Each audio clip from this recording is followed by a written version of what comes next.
One of my most vivid memories of a music festival is Australia Day 2011.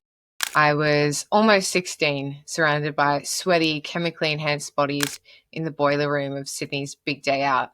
I'd taken the Greyhound 2 hours from Newcastle and blown most of my hard earned waitress wages on an almost $200 ticket in a wildly impractical outfit that consisted of short shorts and a bikini top. I can still hear my dad's voice, his typical humor ringing through. "Where's the rest of that?" referring to my outfit.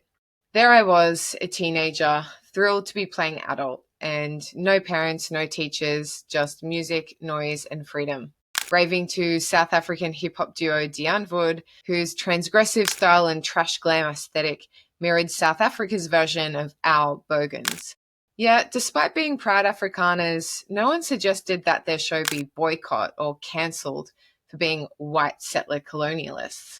No one mentioned apartheid or genocide, and no flags were waved, aside from the Australian flag, which often was draped around the sunburnt shoulders of a drunk girl or tattooed on the chest of a burly bloke. These days, I'm still wearing the short shorts, but little else remains the same. The Australian flags are gone.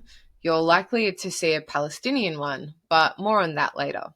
Gone are the days of doing anything remotely fun or celebratory on Australia Day, January 26th. In fact, gone are many festivals in general. While demand was so high that in 2011 the organisers added another show on January 27th, by 2014 ticket sales had tanked and the Big Day Out, like so many festivals, folded. Then came the COVID pandemic, which gutted live music and the arts. But something deeper has shifted. Even before COVID, the arts quietly were being taken over by the most joyless enforcers of the woke left, who drained everything of its fun and libertine spirit. Take Glastonbury. Last week marked its 55th year. The festival's founder, farmer Michael Eavis, launched it in 1970 with £1 tickets and free milk for festival goers.